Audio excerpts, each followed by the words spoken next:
ጨርሰሻል አንቺ ዝም በይ ስላት ያንቺ ተራ ላይ ታወሪያለሽ። እዚህ ቤት ህጉ እንደዛ ነው። እንደማንም ቤት ዝም ብሎ ማንም ሚዩት እያነሳ አያወራም። ቤቱ ህግ አለው። እሺ ኸውለት ምንም ማለት ግንኙነት የላችሁም? አንድ ቀን ብቻ ነው ስህተት የፈጸማችሁት? አይ አይደለም። እሷ ስራ ቦታ ነበረችና እኔና እሱ ደግሞ አንድ ቤት ውስጥ ነበርን። ያን ሰዓት እኔ ሴት ልጅ ነኝ፣ እሱም ደግሞ ወንድ ልጅ ነው። አንድ ክላስ ነበር የምንኖረው። ያን ሰዓት ነው እንደዚህ አይነት ሲፈጠር እኔ ቤቱን ለቅቄ ወጣሁ። ብዙም አልቆየሁ እዛ ቤት፣ በውጭ ነው ብዙ ጊዜ እንደውም ያደረግነው። ቤቱን ለቅቄላት ወጥቻለሁ። ከዛ እና አዎ ስህተት ሰርቻለሁ። ለዛ ራሱ ይቅርታ ምንም ነገር ሊያጽናናት አይችልም። አዎ በጣም ስህተት ሰርቼባታለሁ።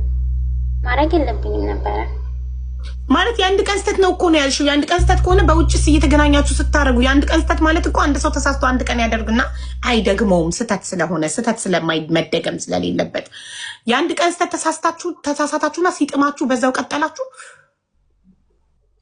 ከዛ አንድ ቀን መጀመሪያ ተሳሳትን ላስረዳሽ አቡዬ።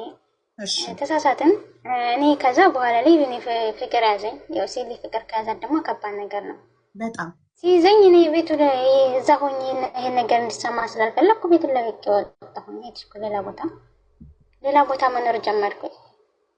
እሺ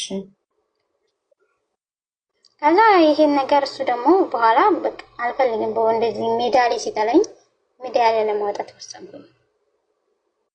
አልፈልግም ብሎ ሜዳ ላይ ሲጥለኝ አልፈልግም ብሎ ሜዳ ላይ ሲጥለኝ ሚዲያ ላይ ለመውጣት ወሰንኩኝ ያልሽው?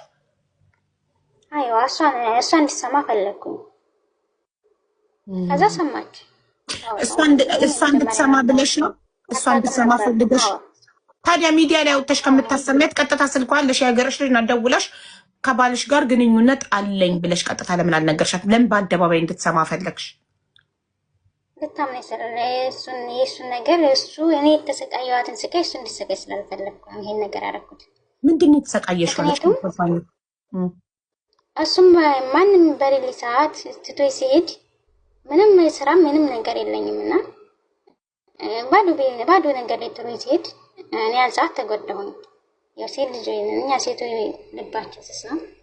ያን ሰዓት እኔ ስጎዳ በቃ እኔ የተጎዳሁትም ማየት አለበት ይሄ ሰው ባትዳሩ ላይ ብዬ ነው እንደዚህ ያደረኩት። እሺ ኸውለት አቤት። ኸውለት ትክክለኛ ስምሽ ነው አይደል ማሬ? አይዋ ትክክለኛ ስሜ ነው። አዎ ትክክለኛ ስምሽ መሆኑን እርግጠኛ የሆንኩት ያገረሽ ልጅ ስለነገረችኝ ነው። እሺ ግን ፎቶሽ አለ። ፎቶሽ ሚዲያ ላይ ወጥቶ እንደዚህ ስትይ አንቺ